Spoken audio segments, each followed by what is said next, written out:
to you guys about this letter, right? The letter that the Iranian president has issued out to the American citizens, to the United States citizens. Number one, it was to the United States citizens, not the United States government. Mind you, the United States government has been pleading for weeks now, for about 2 weeks, to have conversations with Iran, and Iran has denied it each and every time.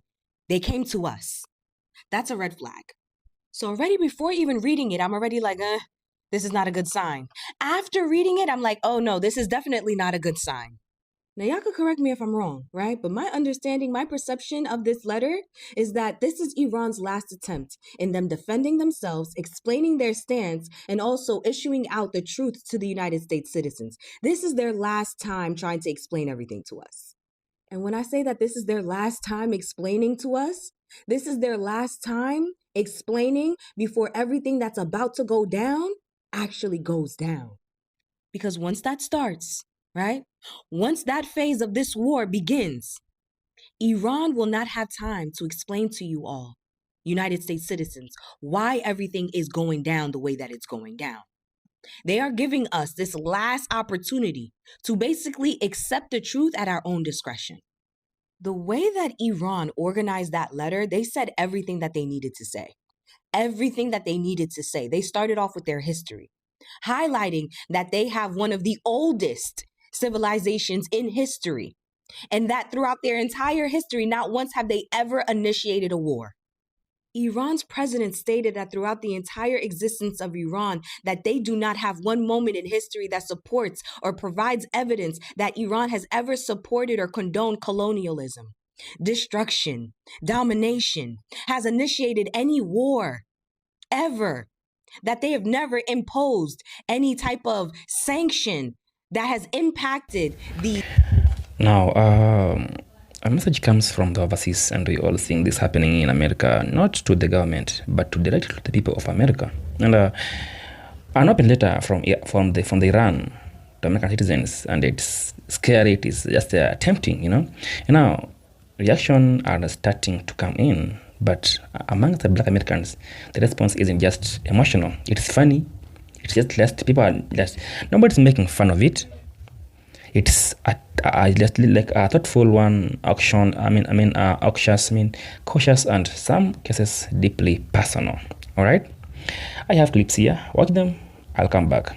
Civilians of any nation, they broke that down. Unlike the United States.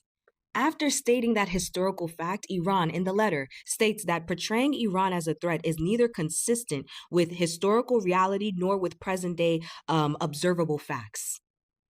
And in the letter, they say all of that to explain how is it that your government was able to successfully run this propaganda about us, Iran, starting the war when we don't even have the history that supports that we are capable of this, that we do this.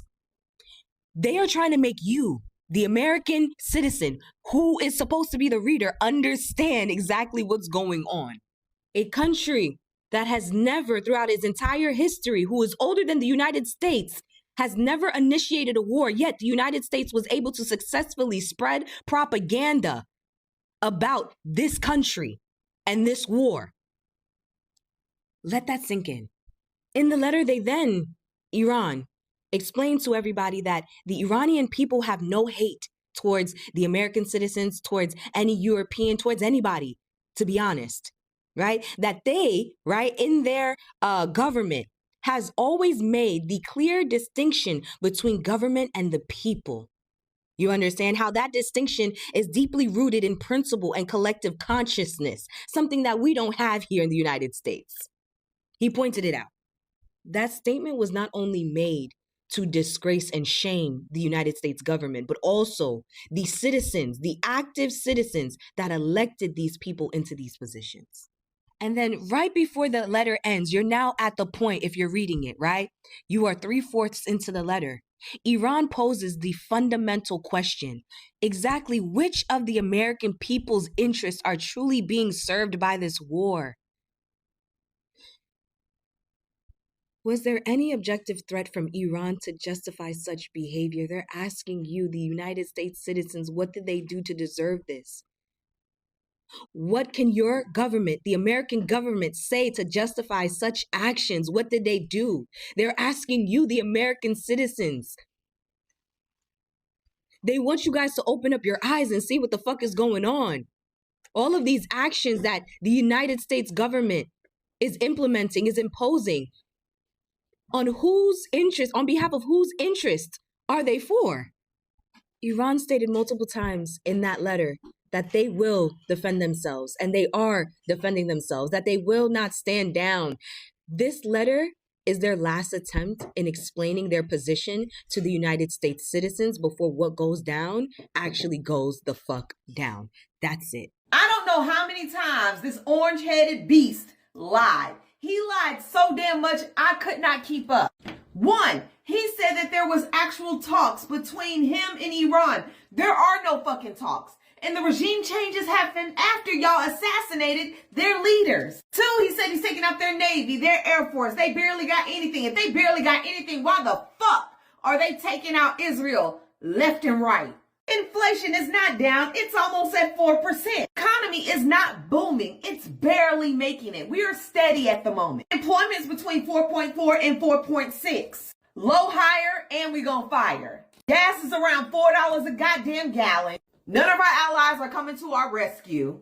He lied on service members, family members, talking about they told him to finish the job. They did not say that shit. All he did was try to boast about himself and how great he was doing and how great he did at removing Obama's trading deal with Iran. He also lied about Iran being the ones that attacked first. When it came to Wigs R Us bragging about those B-2 bombers he did last year, baby, we didn't hit shit. They confirmed it. Strait of Hormuz still belongs to Iran. They still popping off on everybody and mama. We don't have a ceasefire deal. There are no communications. And our economy is suffering for it. And we're losing service members because of it. And all that motherfucker can do out there is just brag about what he's done. He's done nothing. He's a fucking idiot. I watched Donald Trump's speech last night to the nation, so you didn't have to, but here are some of the most ridiculous things he said that are just flat out lies. The United States has never been better prepared economically to confront this threat. You all know that. We built the strongest economy in history.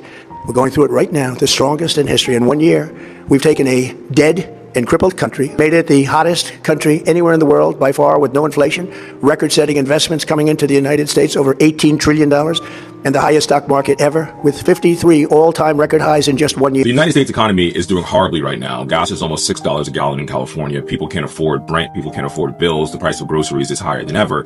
And to hear the president, who is a billionaire, go online and rant about the stock prices, which the average American doesn't own, and how America is doing better than ever, when internally American citizens feel as if the money being spent abroad could be spent here to focus on school, daycare, healthcare, and infrastructure, is a slap in the face. So once again, I'm going to ask this throughout this video: how do you guys who are poor from Iowa, Nebraska, and farmers continue to support a man who only fills his coffers and makes his friends rich?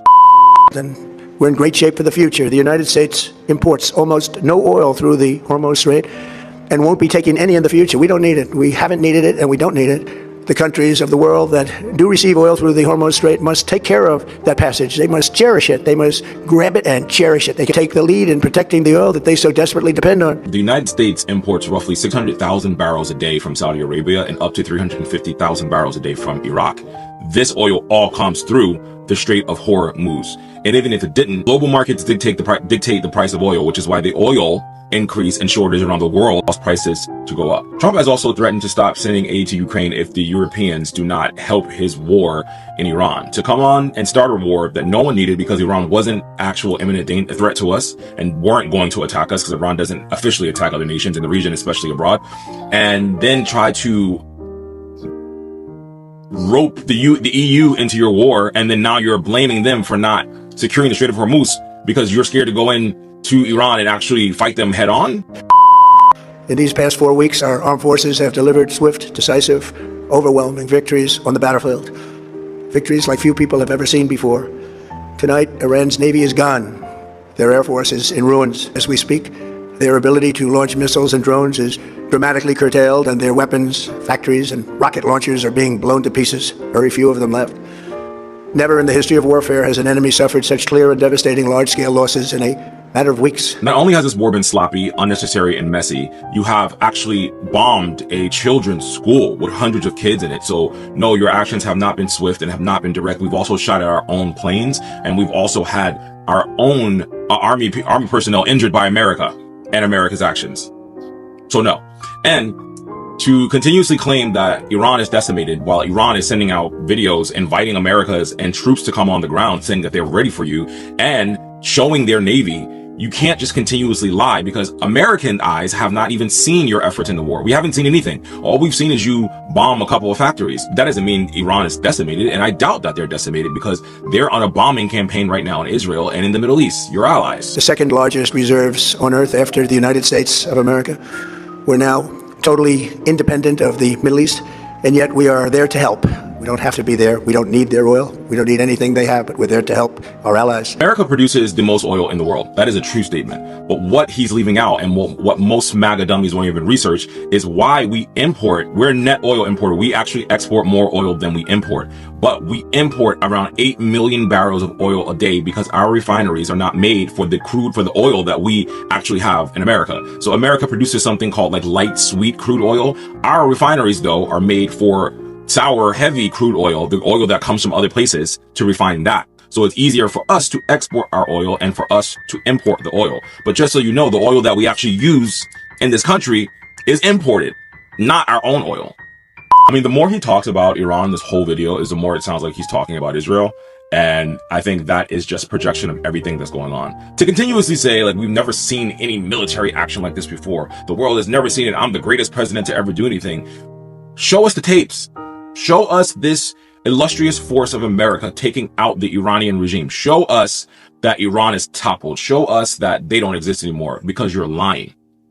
I think having to have endured this man my whole life, being a New Yorker, I've endured Trump my whole life. So he's been a scamming, lying sleazeball from Queens my whole life. But now to see his scams and his lies dictate the will of the American people when the majority of American people don't support what he's doing, is so infuriating. Because the things he's lying about, I know people are believing, but it's all easily researchable.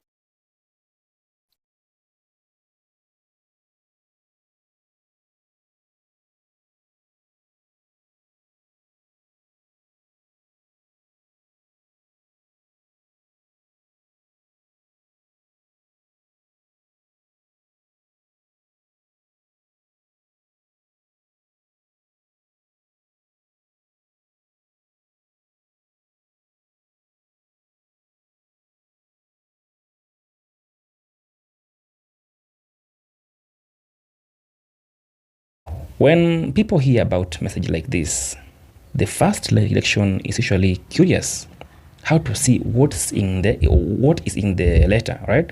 So why would another country speak directly to citizens instead of speaking to the leaders, right? What are they trying to say? And more importantly, what does it mean? For many Black Americans, moments like this are not just about global politics. They are about perspective. It's about perspectives. Because historically, trust in government messages, it hasn't always been strong.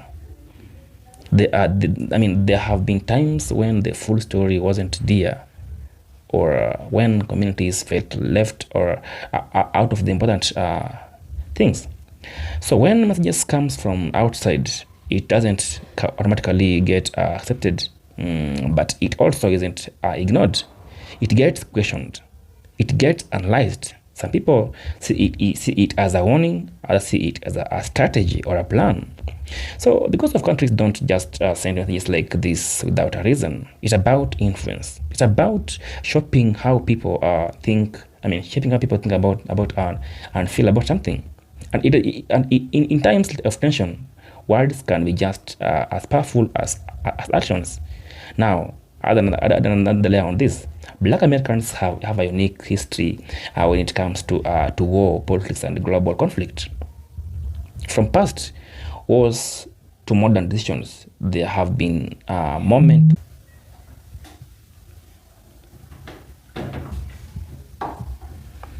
So when times like this comes in, it shapes the reaction of people, how they think about the world. They speak it out loud. Sometimes it's quiet, observing, listening, and trying to understand what is really going on. And sometimes there is a question, because messages of any government, whether it's US or another country, carries their own interests. Nothing is ever completely, neutral to them. As a big government that fighting the conflict and everything, they look at it at the bigger picture. What's being said? What's being said in this whole thing? What's being ignored in this whole story? And who benefits from this whole thing? That kind of thinking doesn't just always go viral, but it's real, because not every action needs to be loud to